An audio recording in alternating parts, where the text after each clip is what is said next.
is that's when you'd have all the money for one court to do. Is that correct? Yeah, that would be, well, yeah, that would be a difference of a court, exactly. So the difference of a court would be, it'd take about 3 years to do a court, exactly. Okay. So you That'd couldn't be the begin, difference. you couldn't That'd be begin the- for another 2 years though. Yeah, so I think it would, if you did, I think we have 139 key holders. So if you raised it $50, you know, that's somewhere around $7,000. So that would get us about 2 courts in 3 years. Okay. You know, because that'd be 21,000. The difference is 12,000. So we'd be a little bit short. We'd be about $3,000 short of doing 2 courts in 3 years. Okay. Any other comments or public comment? Well- Committee comments or public comment, if there's anyone in the public out there? This isn't public, but this is Julie. Was there any consideration to given to charging per time block like the other cities do rather than a key fee? You mean a reservation fee? Is that what you're asking? Yeah, you have the summary there about Hillsborough and Woodside, you know, reservations and paying for time blocks. So you pay for when you use the court rather than purchasing a key. It might increase overall usage. I don't know. I didn't know if that was an option that was being considered rather than doubling the price of the key for residents. Yeah, I mean, the pros of that, you know, is, well, it actually ends up being a lot more expensive for residents then, because the average court fee, like if you go like the tennis centers like Sunnyvale, Cupertino, Fremont, you know, if they have different rates for peak hours and non-peak. So like a peak hour court fee is like $15 an hour. So if they play like 6-7 times, they've already reached 100 in a whole year. They've already reached $100. I So think, it's, you know, so it'd end up being a lot more expensive. If I can just add to that, I think that a big factor is the administration cost, because you have to manage the hours that somebody is going to be playing versus collecting the funds for a fee for a key for a year. Atherton, because we have so few staff, we are always trying to minimize the administration costs, and an annual fee is much more easy to manage for Atherton. Okay, so that answers the question. It's not really something that could be considered because we don't have the administration staff. It would take more cost at the administration level and therefore probably wouldn't be workable. Got it. I do think that the Park and Rec Committee should make a recommendation on the key increase fee, because that needs to go to the council. And I think that the keys are paid for each year. Isn't that right, Michael? It's an annual deal, right? Correct.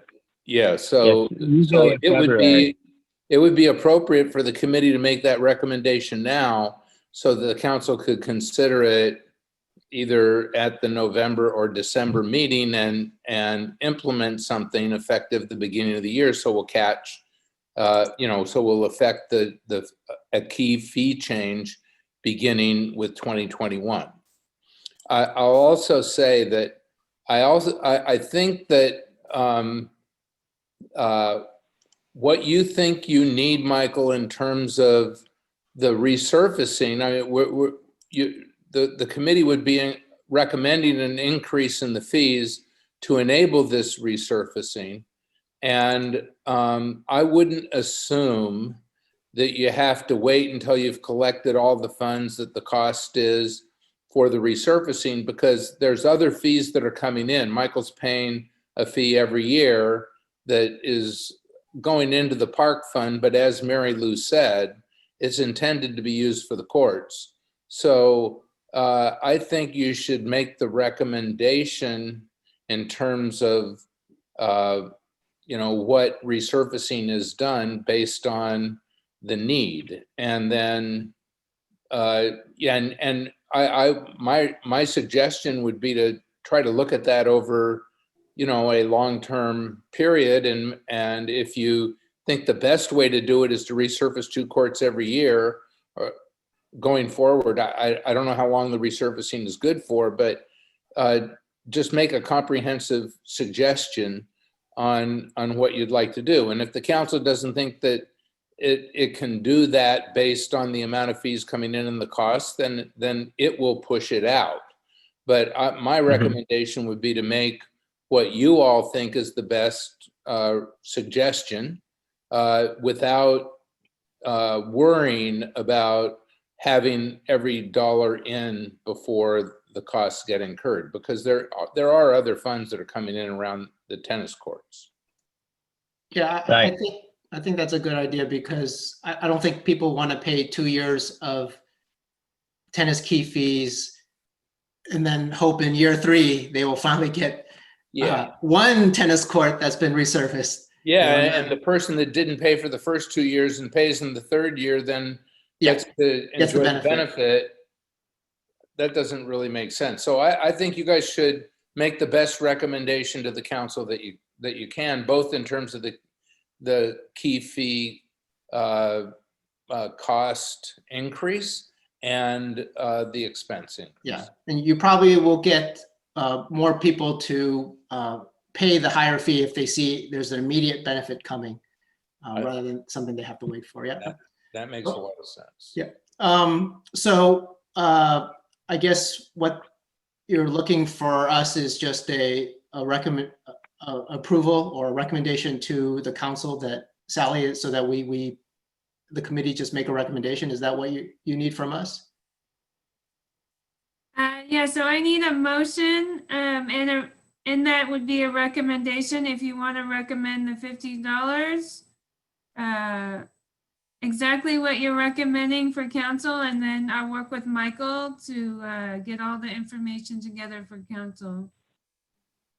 So I don't know, Michael, if you want us to, is it the 25 or the 50 that you think is preferable? Well, I mean, obviously 50 is preferable. The most votes came in for the 50, Okay. and, I think in the grand scheme of things, I think that's a great idea. I mean, if they see it like at least one court done next year, I don't think people will, they see something for their money. I don't think $50 extra for the whole year, is gonna upset them, if they see something happening. Okay. So, but I know Rick said something about every year, but would 2 years work as well, in that every other year they see at least 1 or 2 of the courts being taken care of? Yeah, I mean, I think if we did one this first year, I think that's a good plan. And then, I mean, we could probably skip a year and then do another one the following year. There's 3 main courts that are in really bad condition that are cracked.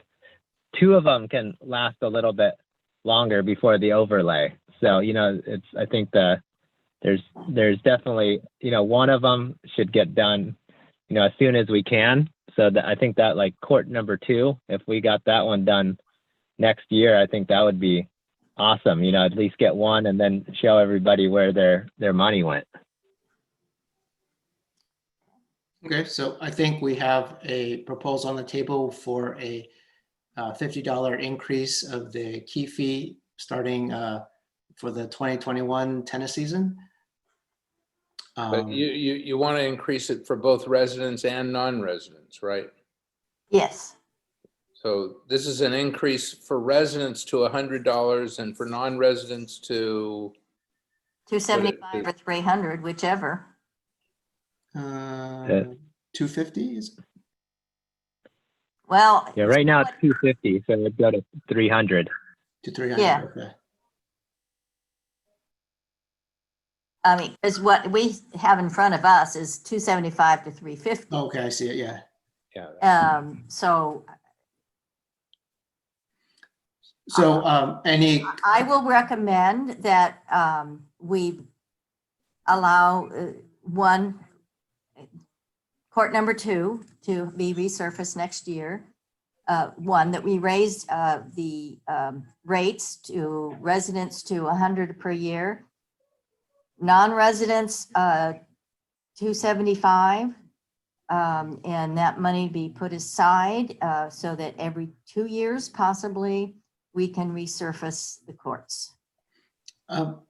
Mary Lou, did you mean 275 or 300? Well, that's what I don't know. Okay. Should we say 300?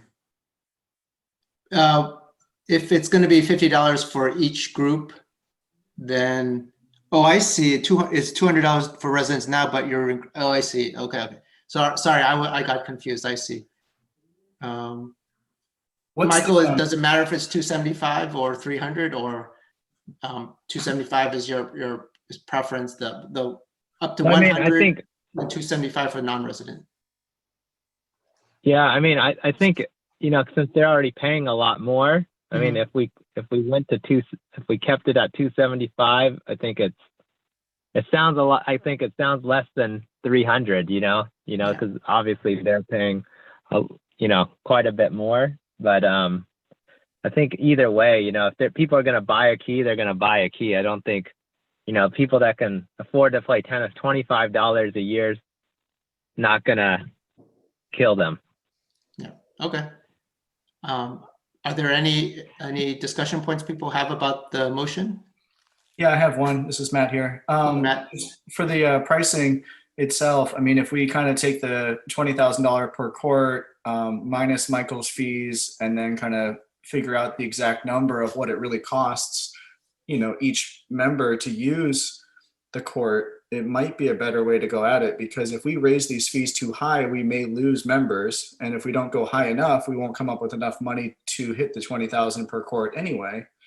In which case people are just going to be paying a lot of money and waiting years for the courts to be redone. So I can't do the mental math right now. So I just want to make sure that we're just not throwing numbers out there thinking that we're going to get more money, but we might still come short for actually getting this done. I think based on Michael's Yeah. informal polling, he's confident he won't lose too many people, that he feels safe enough that he wants to move forward with the proposal. Is that correct, Michael? Did I summarize your feelings correctly, your position? Yeah, I think, by the polling, most people are in favor of it, Yeah. So I just wonder if maybe more, maybe 150 for each resident and 300 for non-resident. I just don't want to have to double the raise fees twice in 2 years. Just one fell swoop might be better. Well, I think the idea was that in making the motion, we would also ask the town to consider next year, throwing in money to resurface that one court. So it's not all going to be dependent on the increase in the keys. But if we do have the increase in the keys, then we'll make sure that money is dedicated to resurfacing projects over the next couple of years. But I agree with Michael that that one court is pretty bad, and I think that the council should consider maybe doing that sooner rather than later, and not waiting for key increased monies to start pouring in. Okay. I think once they do one court, and if people really like it, they may be open to increasing the fee again willingly, because they see, wow, this is much better play. It's worth the money. So, something maybe Michael can come back to us next year to say, hey, maybe, do another 25 and it'll speed it up another year, do another court. But we'll see what people think once one court is done. Well, we could also brainstorm on other ways to raise money for resurfacing. I mean, we could do a tennis tournament. We could do some sort of fundraiser, Michael. I mean, there's all sorts of options for putting a little bit more money in the coffer to make the resurfacing happen. Right. Yeah, we can definitely come up with one of those. Once COVID's over, we can, it's a little bit easier to have events or something, you know? So, Right. but, you know, I think as of now, this is the easiest way due to, you know, not being able to hold events and anything like a fundraiser or anything. So, I mean, I think this is the easiest way. And, you know, by the polling numbers, most people are in favor of the increase. And I'd say it would be a mistake to recommend an increase above the $100 a year, since you've already gone out and gotten the response based on $100 a year. I think go for that, see how it goes, and then we can reevaluate it next year. Okay. Okay, so there's a motion on the table. Do I have a second on that motion? Which is a $50 increase for residents, $25 increase for non-resident? No, $75. $75. 75. Oh, I'm sorry, 75. 70 Non-residents. $75 for residents No, and, $50 for residents and 75 for non-residents. okay, $50 increase for residents and $75 increase for non-residents. Do I have a second on that motion?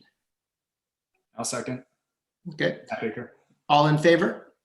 Aye. Aye. Aye. you need to do a roll call. Aye. Oh, okay, we'll do a roll call. Sally, can we get a roll call? Key, Here, sorry. Aye.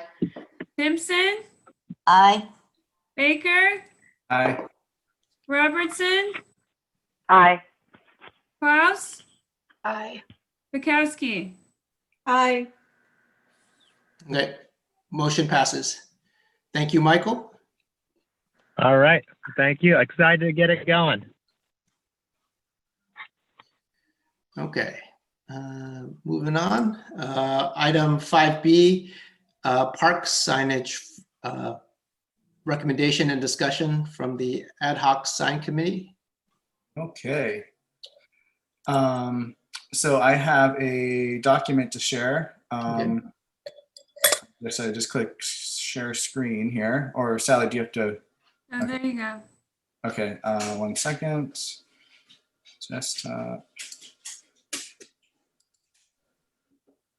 Let's try this. I have to give me 1 second. It's a new computer and it said I have to grant permissions. Hold on 1 second. Okay, 1 second. Okay. Okay, are you guys seeing this? Sure do. Yes. Okay. It's a little funny here.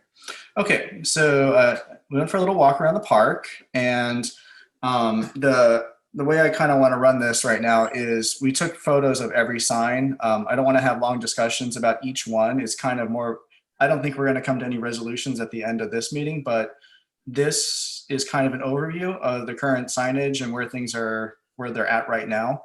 I think if we stop and talk about each sign, we might get into a very long meeting tonight. But let's go over the signs real quick. And maybe if you have questions or comments about each sign, maybe we should come back to it because there's a bunch here to go through. Though I'm open for all discussion, of course, on these things. So when you enter the park, you get the main, let's just call it the entrance sign. Town of Atherton is this wood finish. It's very, parky, and it's on in front of the gate that was, I guess, built around 1968 from something that I found. And this is the main sign that people see when they enter the park. It has, so that's the main, it has the hours, which are basic. It has this sign which says parking for park and City Hall patrons only. It has another sign that says parking in designated spaces only. It has two dog signs. This is the animals must be on leash and under control by a competent person. And this is the newer sign, which is all dogs must be on leash. They both cite the same municipal code. There's the drone one. This one happens to be at every park entrance as well. I guess something occurred. Heading into the park, this is a flock sign. This is the license plate reading system that Atherton's been putting up. So this one needs to be up for that system. This is the secondary security notice of different video surveillance that's being on premise, probably the original. The sign looks a little dated. As you're entering, this sign is kind of just in the middle as you're driving in. It's just there. I don't know. It just has a lot of information that probably needs to be said for legal reasons.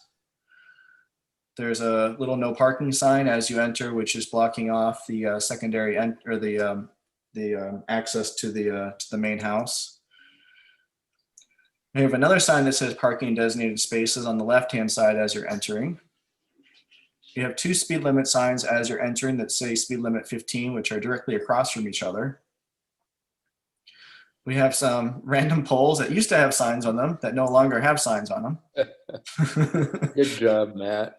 Okay, we're about 10 feet into the park, and those are the signs that we've seen so far. Now we have a parking sign that's pointing you down towards the parking lot.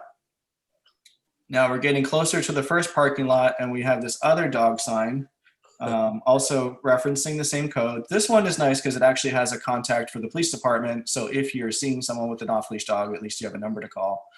I like that about that sign. On the way out, there's 2 more 15-minute limit speed signs. Here's another type of dog, must be on leash. These are the cleanup stations there's 3 of these around the park. Now we've kind of looped around. There isn't a lot of signage between the houses. In fact, I couldn't find a sign for the main house, which was interesting. Tennis court, you're kind of back by the tennis courts here, and it's a very obvious sign. I'm not really sure what this one was for, but tennis courts are clearly on your left-hand side because they're right there. The pathway access, I don't really know what that's telling me access to. And the handicap sign is pointing into a completely different direction, which I'm assuming is a different way to get around for handicap access. A little confusing. I should probably go back and look at these again, but again, signs that are very obvious. We have a really dated tennis court sign with a lot of, the info. This one's just old and needs to be rebuilt because it's cracked. This is the Atherton Tennis Center information, also looking pretty ratty, pretty rundown. Germ stoppers, very relevant to this day and age, but again, just more random signage around. I don't know what you're supposed to do in a tennis court to wash your hands, but this is on the back exit, as there's a exit that you can ride your bike. I guess some people have a key to this gate, but again, it's the same kind of entry exit signs. Maybe it's a legal requirement, not really sure, but here they are. I've always thought that it would make more sense if those signs were on the other side of the fence, not on the, you As you're see leaving. them as you're Menlo going Park. out as opposed to Right. coming in. Yeah, And but they- that's Menlo Park. It's Menlo And they Park. may be, but it was locked, so we couldn't see the other side. Right. And the other side is private property. Okay. Yeah. Okay. So do Right. some Can't people do have it. some people have a key to this, or if they have Menlo Park access or something, or? Yes. Lots Park of can come kids, through that. lots of kids have a key to it. Any kid that goes to Encinal School and lives between Fair Oaks, not Fair Oaks, that lives between El Camino Real and Middlefield on the north side of Watkins. So anywhere from Watkins north in Atherton, anyone who lives between ECR and Middlefield Road can get a key. From Atherton? And lots of kids use that gateway Mhm. to go to school at Encinal. Okay. Um, That key is managed by Atherton? The key is managed by Atherton. It's authorized by the Felton Gables Homeowners Association. Okay. And it's really not just limited to children. Any adult can get a key that asks for it that lives in that area. But in reality, most of those keys are held by the kids who go to school. Okay. That would probably be an interesting sign to put on there saying if you need key access, but I'm sure seems like people know. I what think to do. people know it. Yeah. But I think, Rick, also they need to know initially it was just people from Felton Gables who were coming into the park that had the keys. Right, but that's changed. Those So keys. that's still true. Okay. People from Felton Gables have keys to get into the park. Yeah. But part of our agreement to allow that gate is to make sure that there's a safe route to school for the kids. Totally. Yeah. And frankly, I have very, very little understanding of why there needs to be a drone sign at that location. I don't think there's a legal requirement for any of these signs. Now, maybe the security notice in terms of surveillance, Yeah. because this area is absolutely subject to a video camera surveillance. Okay. So that's probably a legally required sign. Yeah. So maybe at the end, we'll reach out and figure out which ones are legal, and then we can do our nice new Okay. signs from here. This is the pathway. This is the, share bike and pedestrian walkway. This is where the kids ride their bikes. That's right behind the baseball field. Yep. This is going down, this is the other side heading towards the baseball field. Again, the UA, the drone one, the dog one, the pedestrian and bike sign for that particular pathway. On that pathway, there's two, bikes yield to ped signs. So there's two of those. And this is, less than probably 1/8 of a mile. There's a cleanup station. This is probably an old sign, an old no parking sign that's behind, it's just kind of, I forget my bearings here, but it's literally in the middle. I think it's just from an old historic sign there. Sure. Another dog one, animals. This is another style of sign. This is for the play structures. I'm not looking at that it's closed. I'm just saying that it's another style of sign that was pretty much done by the company who made the structure. They put that up. This is going to be where the new turnaround is. So probably not needed to remove anything here since they'll probably remove them anyway. But again, more signage. There's two of these quiet signs over on the other side of the parking lot that are on the other side of this is Menlo Park. Again, just a different style of sign. There's a valet sign that's been kind of scrubbed out in front of the preschool that just says slow. It looks a little hokey. The do not enter on the other side doesn't apply. So I think someone just put that out there. Here's another style of sign. This is the carriage house sign. Definitely a little dated. There's a no parking sign next to that. This is the art center signage. And then this is the exit sign. Again, the same kind of hodgepodge of all the different signs that have come up over the years, including two dog signs, a do not enter sign, another exit only sign, another exit only sign on the other side. And then the security notice, in case you're walking in this way, you get noticed. You get notice of the sign of the times. And this is another nice dog waste one with an infographic. That's the only one of this in the entire park. And then again, the drone sign. And a classic, the gates were presented here. So another unused signpost over by the police house. And then throughout the park, there's random tree QR codes, some bench dedications, and some area dedication signage. Now, the reason why I want to run through this so quick before going through any discussion on each individual sign is I think you can kind of get a gist that there's just no real style guide or anything that pulls these signage together or opportunities that we can pull these signs together in one main sign on both the entrance, the exit, and maybe even the back exit without having the hodgepodge that's occurring right now. So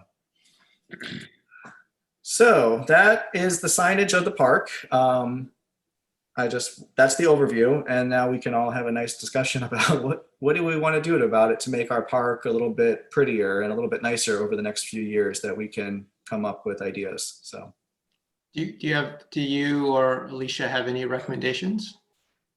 I don't have a particular style or anything put together yet. My main goal is to say, I think that we could come up with some really nice ideas and nice, consistent signage and consistent font and consistent color throughout the park so that they just blend together and it promotes the town, it promotes the park. We could have little signs on there.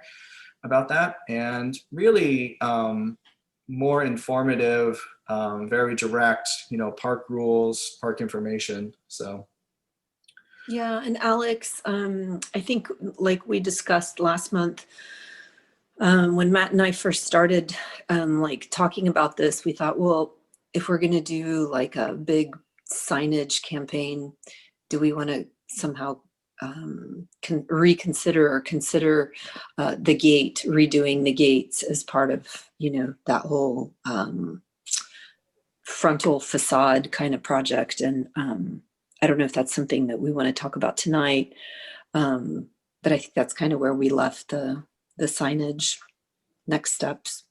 yeah.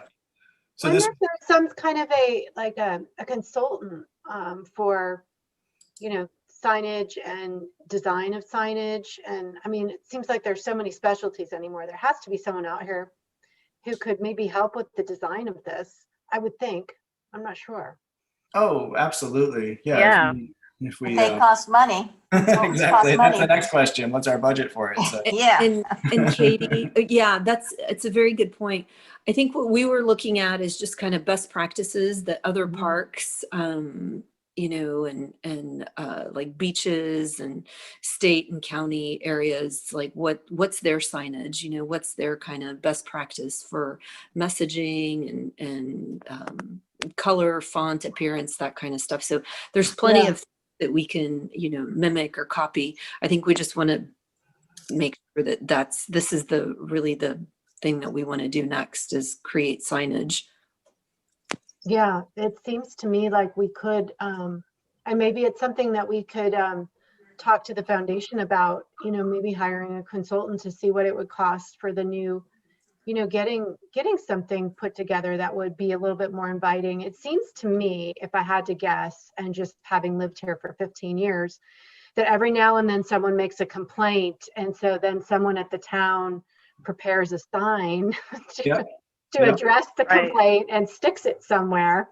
Right. And, so it just seems, very ad hoc and not well thought out, but maybe this opportunity to give a little bit more thought to design and messaging and the legalities. I don't recall anything about a drone incident or anything, Rick. Is there something that I don't know? Is there some controversy about a drone at the park, or?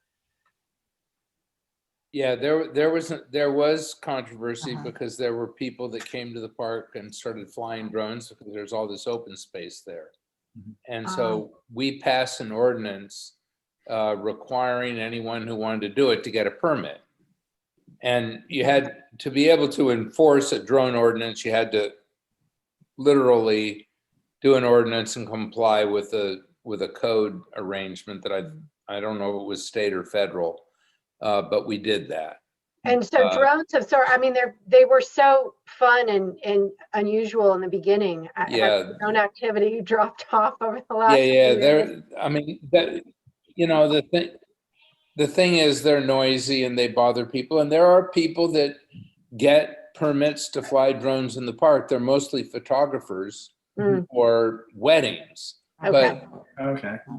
But I think what happened there, and very consistent with what Matt has suggested, is the council passed an ordinance on drones and the staff made a decision that, well, we should put some signs up to let people know.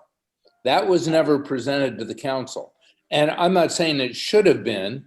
It's kind of the potpourri of mixed signage that's come into the park. So I think that it's terrific that you guys are looking at this and that you want to create some standardization and a consistent look and feel. I think it is a really good thing to be doing. Yeah. So I think maybe finding out the legalities of what we need. I'm sure the dog one is important, the hours, and so forth. I'm not familiar with how the foundation and would work with the committee. Is the foundation where the funding would come from? Is that the idea? Yeah, I mean, we definitely have money in the bank. We could, if we had some more specific information, I could take it back to the foundation and see if it was something that they would approve. If we have maybe a consultant or someone, a set amount of money to look into it, to come up with some designs and maybe some standardization. I'd be happy to take it back to the foundation and see if they would approve it.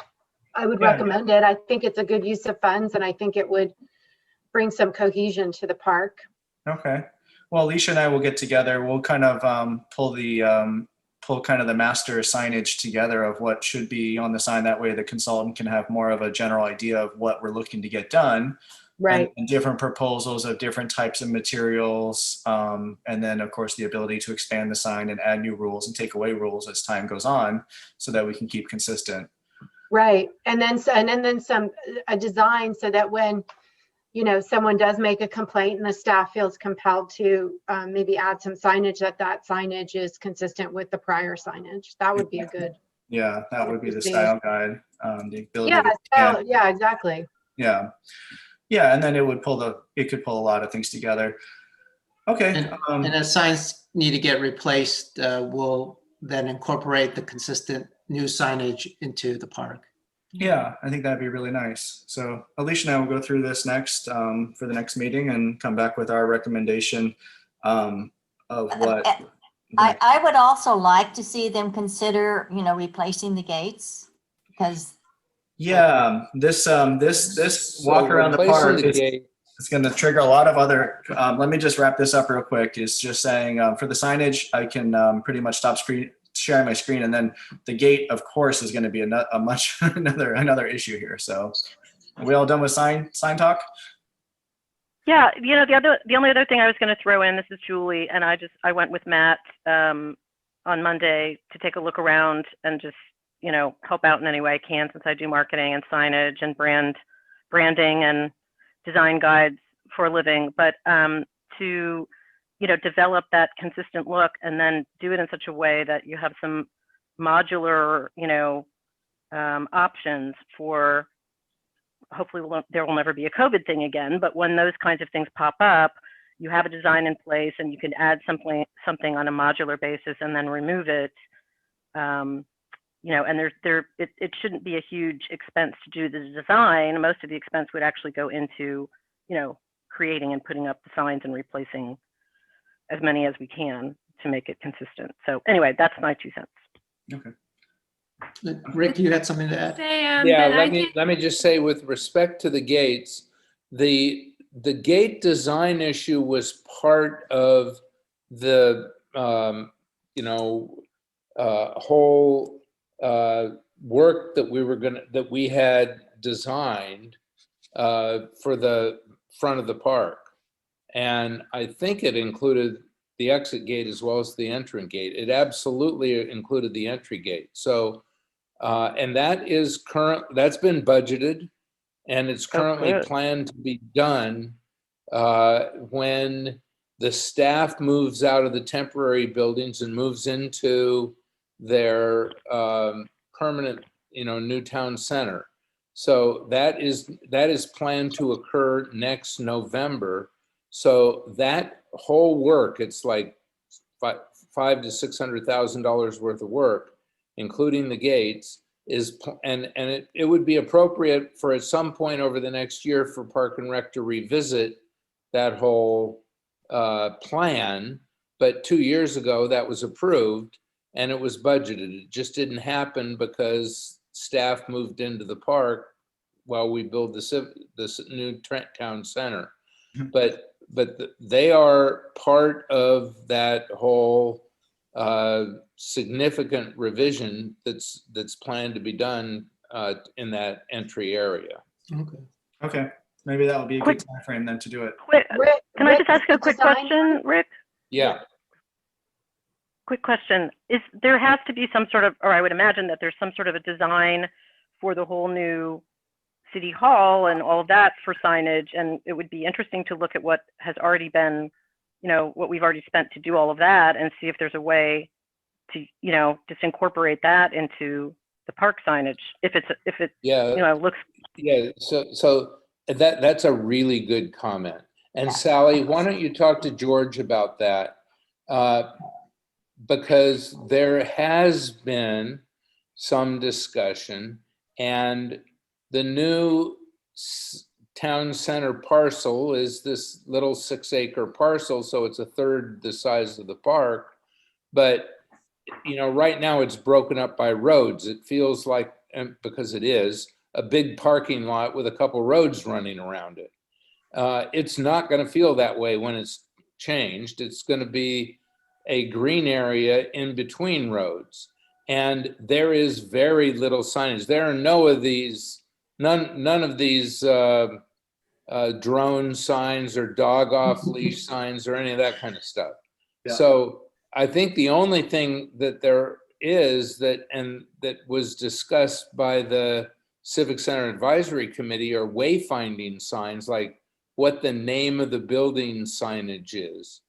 But Sally, it'd be good to talk to George about that, because Okay. it's obvious from Matt's presentation that the signage in the park is a hodgepodge of stuff over probably 25 or 30 years.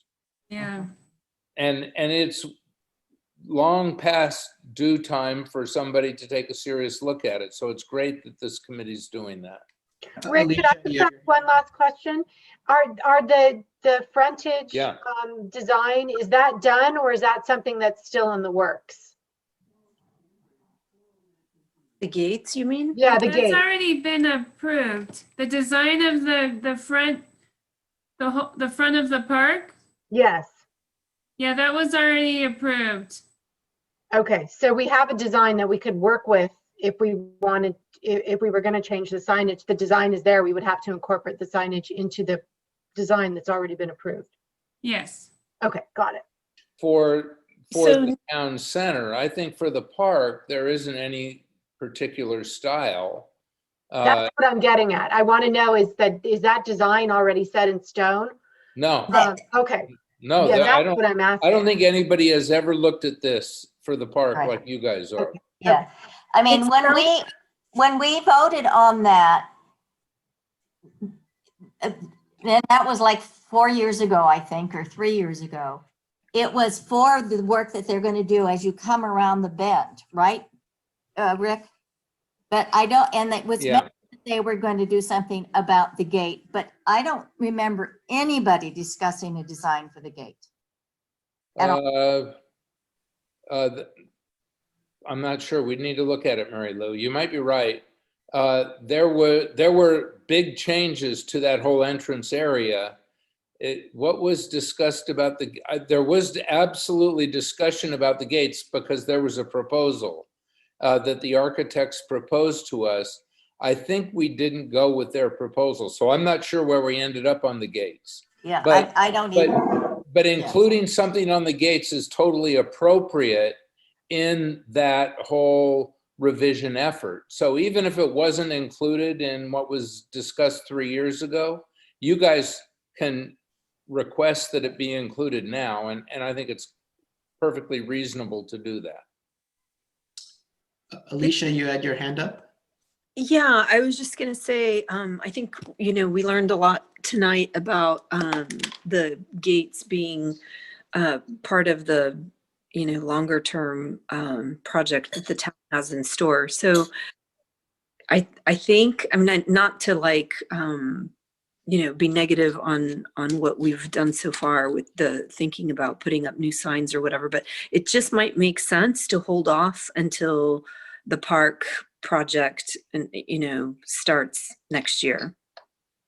And then when the town project is done, we could kind of maybe carry over the signage from the new signage in the town square, so it'll be consistent with the changes that will be made with in the park with the new gates, et cetera. I don't know if we were willing to wait a year or however long it would take to.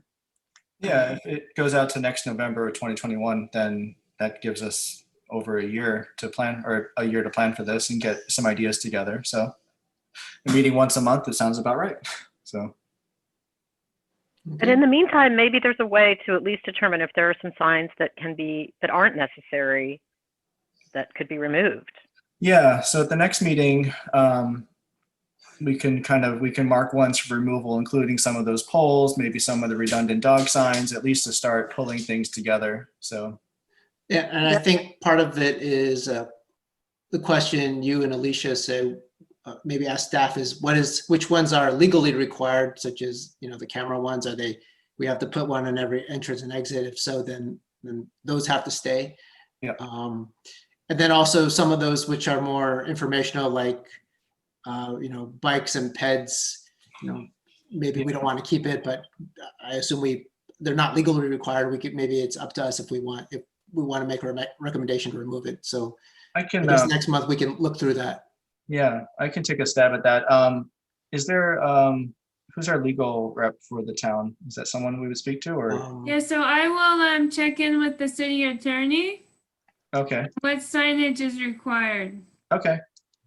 And Sally, I'll email you this doc, so maybe that will Okay. help out.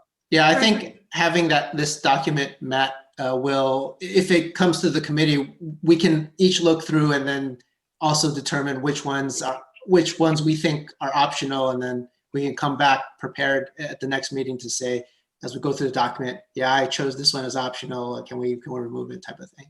Okay, I'll email it to everybody. Great, And thank you, I think Matt. last month, we talked about a couple of the signs that are at the entrance gate of, I think all of us unanimously thought, like, why is this sign up here? Or maybe it's no longer applicable or something. So maybe we can revisit that as well. Yeah, that's exactly it. Cool, great. Okay. Are there any other things to consider on this item, or are we ready to move on? Hearing none, let's move on to the next topic. No discussion items, so we're on to committee and staff member reports. 7A is the foundation report plus statute update. I guess Katie, since Frank's not here. Frank's not here. So the statue arrived broken, and there are some concerns about the base. We had a welder come out, and then MCE wanted him to sign a bunch of paperwork, so he said he wasn't going to do that. And we haven't been able to find another welder to come out to do the repair work that needs to be done. It also needs to be, it's a little bit flimsy in spaces, so it needs to be reinforced. So we're going to have the welder not only fix it, but also reinforce some of the junction points. And then there were some issues with the base. Jeremy Eisenberg had some concerns about it's a little flimsy in the base, and so we probably have to reinforce the base as well. So it's a little bit problematic, but we're trying to work through it, I'd say, at this point. Okay. I guess moving on to 7B, park going on's report. Sally? So it's on the screen right now. Restrooms are still closed. This month, they started preparing for winter with the storm drains. There have been reports of people getting stung by mosquitoes. So we have tried to set some traps in certain areas. We think it was because of water in certain areas. We will start to be watering less due to the cooler weather. So that should help. And there are brown spots in the lawn areas right now, and MC is working on those. They've been aerating and reseeding. So we hope soon that the grass areas will look better again. As for the playgrounds, so as of today, we are on schedule to reopen them on Friday. We do have to follow a lot of rules. So once a week, MCE will have to spray down the park horses and the playground. We can't do it more than that due to limited staff. But once a week in the morning, they will be sprayed down. We got an ecstatic sprayer so that it would be less work than wiping down everything, spraying and waiting and then wiping. Also, some of the rules for reopening that we have to follow are any kids over 2 have to wear a mask, socially distancing has to be followed. Only 3 kids on each structure or 3 people in each area's structure are required. Everybody else would have to wait. We are installing hand sanitation stations at each area. So those should be installed on Friday. Basically, just the general social distancing will have to apply for people to use the playgrounds. But yes, we are scheduled to open them on Friday. Unless something happens, they won't be open, but at some point on Friday, they're supposed to open. Okay. Are there any questions? I have one. I met with Nia, the park event manager, and just to kind of get a tour of the buildings. And she brought up something that was very interesting about having the bathrooms closed. She said that people are just kind of peeing and pooping in the park because they need to go. And she says she's observed it a bunch of times. And it's one of those unintended consequences of closing the bathrooms. People still need to go. So we might want to consider that if we're opening up playgrounds and kids are running around, that they're going to need to go as well. So we have actively been, it's a pretty much a daily conversation about reopening the bathrooms. Yeah. So now that we got the sprayer this week, Mhm. We can clean the bathrooms twice a day. And that's part of the requirement. Before we weren't able to do that. So Nice. now we will have the janitors back on schedule starting on, I think it's on the 8th. Okay. So the janitors will clean the bathrooms at night, and then MCE will have to clean the bathrooms midday, and that's how we can reopen them. So I don't have a date for reopening of the bathrooms, but it will follow. We're hoping to have it follow a few days after the playgrounds open. Okay. And I don't know, maybe it doesn't need to be all of them. Maybe it just needs to be one bank of them at least. So Yeah, I mean, I think the ones by the playground are important. yeah. But we're planning on also opening the Little League bathrooms. So that should help with people playing tennis. Good, good. That sounds good. Is there any move to open up the picnic grounds or indoor spaces since the county has moved to the orange tier? No, we haven't discussed the picnic areas or indoor. It's still in any groups over 13 are required to get a day use permit. Mhm. No other updates. Okay. Good.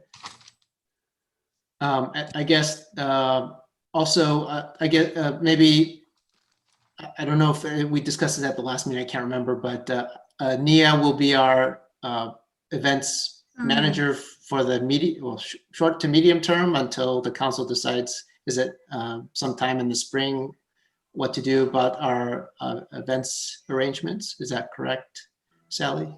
Yeah, so she is on. It will have to go back out to bid, but in the meantime, I think it's for 6 months, but I can get back to you. No, it's okay. It's sometime until the council next decides, but But it was a good thing to keep her on just because she's been with us for a bit of time and knows what's going on. So that transition is a lot smoother than having to hire somebody or not even having somebody. So that's good. okay. Any other comments? Move on to. I have one quick question about MCE and just kind of the order of operations on park operations. If we see something in the park, like I noticed like a wire sticking out of the ground with some tape around it that's been there for a while, is that as a committee, do we go right to MCE and make a request, or do we go to Sally and then Sally then has to do it, or do we just what's the best way to kind of keep things moving in the park without putting in request after request to Sally? You should give me request after request. Okay. I do talk to them, even if I'm working from home every day. Okay. And when I do come in, I purposely meet with them. Mhm. So just send me your request. I probably won't get to them right away, but it Yeah. will get to them, and then I'll confirm that it gets done. Cool. Do you use a ticketing system or is it just emails and requests? No, you should just email me. Okay. Is Okay. the best way, and then if I have further questions, I'll ask you, and then I can let you know when it's complete. Yeah, I prefer that everything goes through me, because when we first moved to the park, everybody was telling me, Robert, and them, and it was very confusing. Totally. Yeah. I Um, understand that. yeah, so I mean, if you're there, I mean, and you see something that's really like a tripping hazard, Yeah. mention it, but I would still want you to tell me. Okay. Sounds good. Thank you. Okay. 7C, the event So booking. the calendar, I'm sorry, it's not, I can't flip it. I don't think I can. Okay. Oh wait, I can. Yeah, never mind. If you, right click it. So at this point, we just have an after school day use permits pretty much on a weekly basis. We don't have any, well, we do have a wedding on November 14th.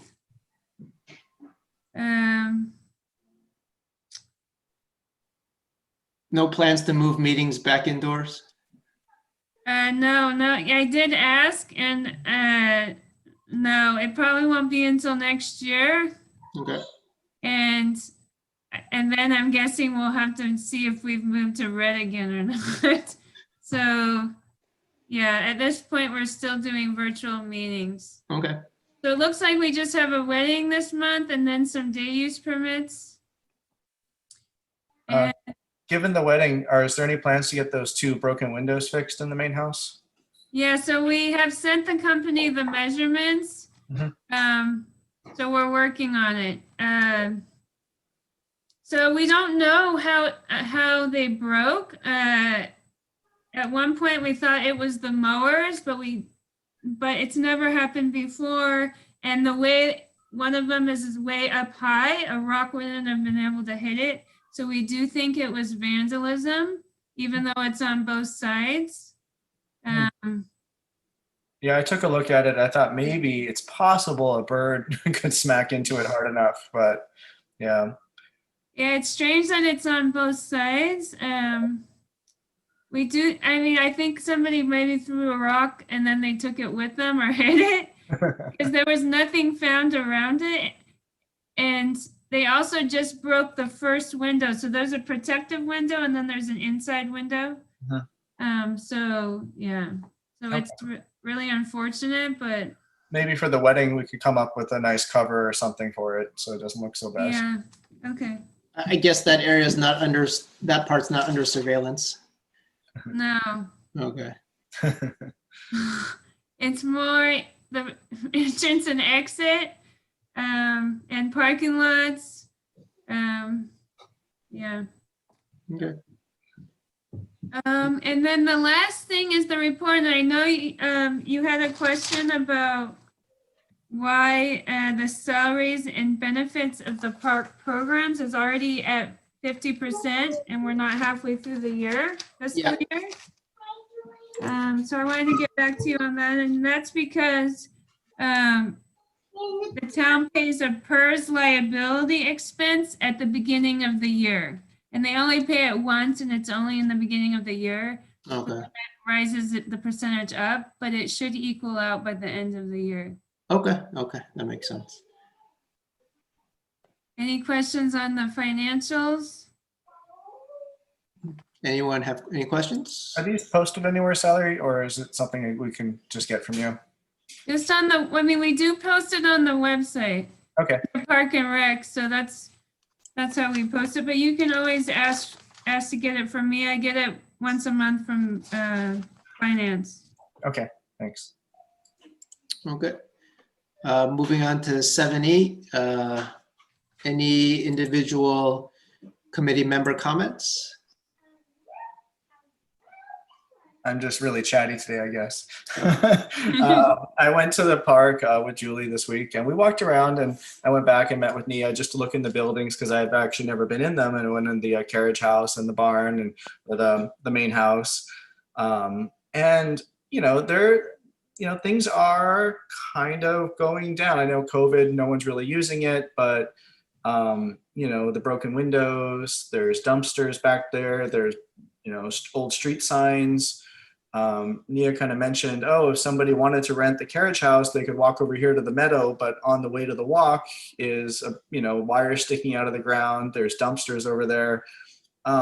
It just kind of seems like there's no, I don't know, like the love of the park is kind of falling away, and maybe that's what the committee is for, and that's what all these organizations. But as I'm kind of digging in and learning about things, you can definitely tell that the love of the park has kind of fallen to the wayside over the last few years. So I'm very excited, and I'm very bored, and I like to get outside. So I'm looking forward to making it a better place. And however our committee can do that, I don't know if we get shovels one day and doing outdoor volunteer sessions, or how that works with the different foundations. But I would love to learn more about how to start making it better without telling MCE to do everything. So.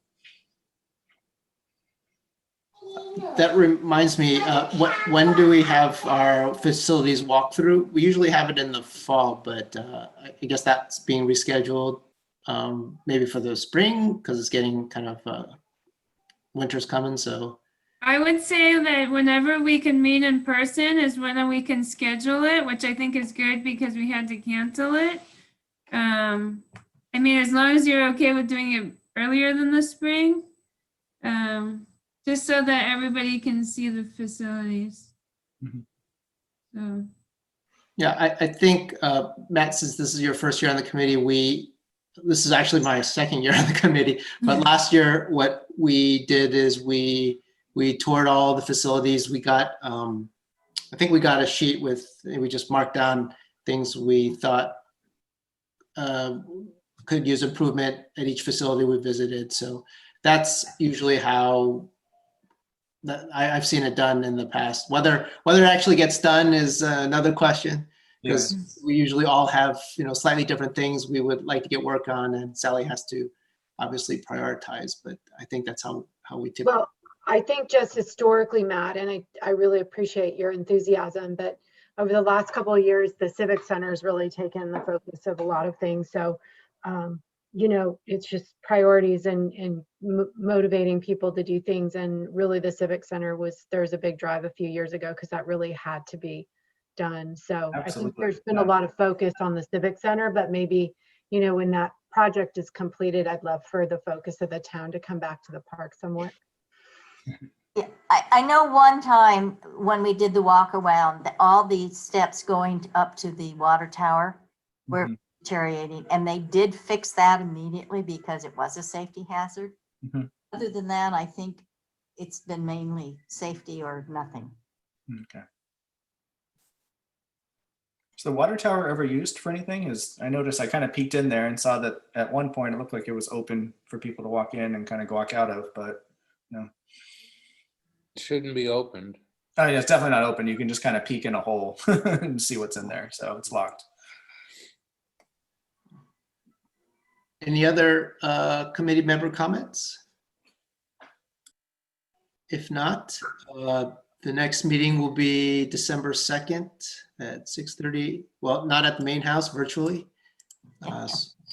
So that's that. And do I have a motion to adjourn? So move. A second?